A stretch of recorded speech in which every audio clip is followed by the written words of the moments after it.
Friend, কি খবৰ? সকলোৰে ভালনে বাৰু? বহুত দিনৰ পিছত ভিডিঅ'লৈ আহিছোঁ আৰু ভিডিঅ' দিব পৰা নাই বিশেষ অসুবিধাৰ কাৰণে, ঘৰুৱা প্ৰব্লেম। তাৰপাছতে আকৌ আমাৰ ক'ভিড পজিটিভ হ'ল ঘৰৰ চবৰে। এতিয়া প্ৰায় 3 মাহে ভিডিঅ' দিয়া নাই। এতিয়াৰ পৰা আকৌ দিবলৈ আৰম্ভ কৰিম আৰু। এতিয়া আমি আজি এটা ৰেচিপি ভিডিঅ' লৈ আহিছোঁ। মই হাজবেণ্ডে বনোৱা ব্ৰইলাৰ মাংসৰ ৰেচিপিটো কম ইনগ্ৰিডিয়েণ্টছত খুব টেষ্টি এটা ৰেচিপি। আৰু এতিয়াৰ পৰা আমি ভাবিছোঁ সপ্তাহত 3টাকৈ হ'লেও ভিডিঅ' আপোনালোকলৈ আগবঢ়াবলৈ চেষ্টা কৰিম। আৰু যদি চেনেলটোক ছাবস্ক্ৰাইব কৰা নাই, ছাবস্ক্ৰাইব কৰিব। ছাইডত থকা বেল আইকনটো দবাই অল কৰিবলৈ নাপাহৰিব আৰু লাইক শ্বেয়াৰ কৰিব আৰু কমেণ্ট কৰিবলৈ নাপাহৰিব দেই। 250 গ্ৰাম ব্ৰইলাৰ মাংস, আলু, পাঁচফোৰণ, কেইটামান নৰসিংহ পাত, আদা নহৰু থেতেলিয়াই লোৱা, 2টা জলকীয়া, জলকীয়া গুড়ি, হালধি, জিৰা গুড়ি, চিকেন মছলা আৰু জিৰা পাউডাৰ, বিলাহী, নিমখ, পিঁয়াজ। কেৰাহী এখনতে মিঠাতেলখিনি 2-3 চামুচমান মিঠাতেল গৰম কৰি লৈছে। তাৰপৰা পাঁচফোৰণখিনি দি দিছে। পাঁচফোৰণখিনি অকণমান ৰঙচুৱা পৰাৰ পিছত 2টা কেঁচা জলকীয়া আছিল যে, সেই 2টাও দি দিছে। তাৰপিছত 2টামান নৰসিংহ পাতো দি দিব লগতে। নৰসিংহ পাতকেইটা অকণমান ফ্ৰাই হোৱাৰ পিছতে ইয়াতে দি দিব আদা বটা, আদা নহৰু থেতেলিয়াই থোৱা, সেইখিনি দি অকণমান লৰাই দিব। তাৰপিছত অকণমান দেৰি লৰাই থাকিব আদা নহৰু কেঁচা ভাৱটো যোৱালৈকে। আদা নহৰু কেঁচা ভাৱটো গ'লে মাংসবোৰ বেছি ডাঙৰ কৰিব নালাগে, সৰু সৰু কৰিব লাগে। চাইজটো দেখুৱাই দিছে এয়া, সৰু সৰু কৰিব লাগে। ইমান ডাঙৰ হ'লে ভাল নহয় কাৰণ পানী নিদিওঁ আমি। তাৰপিছতে মাংসখিনি দি দিছে। মাংসখিনি লগতে পিঁয়াজো দি দিব।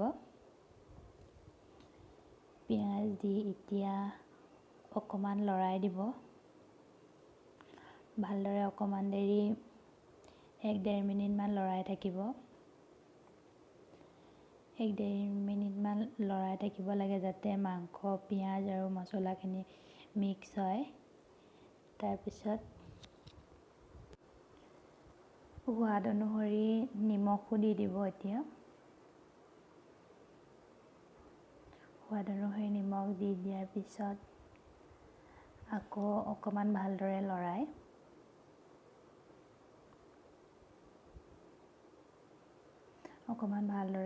ল'ব। ভালদৰে লৰাই থাকিব লাগে যাতে মছলাখিনিৰ লগতে নিমখ চিমখ চব মিক্স হয়। এতিয়া ঢাকন লগাই দিব। এনেকৈ ঢাকন দি 4-5 মিনিটমান সিজাব লাগিব। 4 মিনিট হৈ গ'ল। এতিয়া ঢাকনখন খুলি অকণমান লৰাই দিব ভালকৈ। তাৰপাছতে এতিয়া ইয়াতে হালধি গুড়ি 1 চামুচ,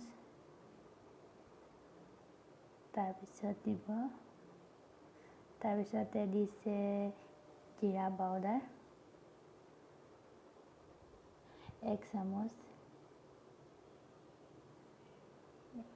ইয়াৰ পিছত দিব চিকেন মছলা 1.5 চামুচ, ধনিয়া গুড়ি 1 চামুচ আৰু জলকীয়া গুড়ি নিজৰ হিচাপত দিব। আমি অকণমান জ্বলা বেছি খাওঁ সেইকাৰণে 1.5 চামুচ দিছে। এতিয়া অকণমান ভালদৰে লৰাই দিছে আৰু অকণমান দেৰি এনেকৈ লৰাই থাকিব। অলপ দেৰি 1-1.5 মিনিটমান এনেকৈ লৰাই থাকিব লাগিব। এইটো ৰেচিপিটো খুব চিম্পুল ৰেচিপি, তথাপিও আমি খুব ভাল পাওঁ খাই। মইহে ভাল পাওঁ, আমাৰ হাজবেণ্ডে বনোৱা ৰেচিপি। হাজবেণ্ডে খুব ধুনীয়া টেষ্টি খানা বনায়, প্ৰায় খানা বনাই খুব ভাল পায়। 2 মিনিটমানৰ কাৰণে ঢাকনখন লগাই দি 2 মিনিটৰ পিছত ঢাকনখন খুলি আকৌ অকণমান লৰাই দিব। এনেকৈ ঢাকন দি দি প্ৰায় 6-7 মিনিটমান সিজাব লাগিব। এতিয়া আলুখিনিও দি দিব।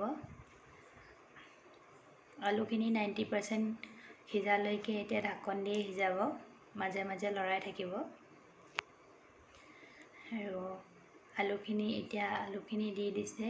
আলুখিনি 90% সিজিলে মানেহে বিলাহীখিনি দিব লাগিব, নহ'লে আলু বিলাহী একেলগে দিলে খাবলৈ ইমান টেষ্ট নহয়। এতিয়া আকৌ ঢাকন লগাই দিব। প্ৰায় 2 মিনিটৰ পিছত এয়া ঢাকনখন খুলি আকৌ অকণমান লৰাই দিব। খুব টেষ্টি ৰেচিপি হয়, আমাৰ ঘৰত প্ৰায়ে খায়। আলহী আহিলেও এনেকৈ বনাই খুৱাব পাৰিব। ভাতৰ লগত, গৰম গৰম ভাতৰ লগত খাবলৈ বহুত ধুনীয়া। এতিয়া আকৌ ঢাকন লগাই দিছে। ঢাকন লগাই মাজে মাজে লৰাই থাকিবলৈ নাপাহৰিব, নহ'লে লাগি ধৰিব। ঢাকনখন অকণমান পিছতে খুলি এতিয়া ভালকৈ লৰাই চাওকচোন, কালাৰটো ইমান ধুনীয়া হৈছে। ইমান ধুনীয়া কালাৰ, দেখিলেই খাওঁ খাওঁ লাগি থাকে।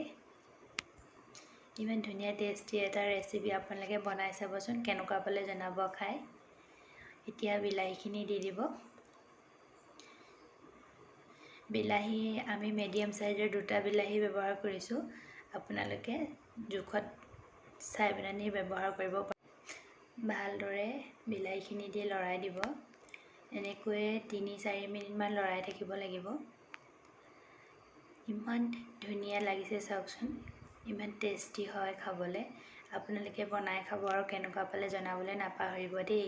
চেনেলটো যদি এতিয়াও ছাবস্ক্ৰাইব কৰা নাই, ছাবস্ক্ৰাইব কৰিব আৰু লাইক, শ্বেয়াৰ, কমেণ্ট কৰিবলৈ নাপাহৰিব। এতিয়া আকৌ ঢাকন লগাই দিব। আকৌ 4-5 মিনিটমান এনেকৈ সিজিবলৈ দিয়াৰ পিছতে ঢাকনখন খুলি এবাৰ লৰাই চাব। চাওকচোন, ইমান ধুনীয়া হৈছে, হৈ গ'ল। ধুনীয়া হৈছে চব্জি। আমি ইয়াত পানী ব্যৱহাৰ কৰা নাই, কাৰণ বিলাহীৰ পানীটোৱে অলপ গ্ৰেভি টাইপ হৈছে। খুব ধুনীয়া হৈছে, আপোনালোকে ট্ৰাই কৰিবচোন দেই, আৰু কেনেকুৱা পালে জনাব।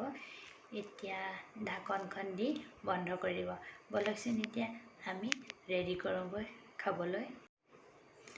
এয়া গৰম ভাতৰ লগত ব্ৰইলাৰ মাংস, টেষ্টি টেষ্টি।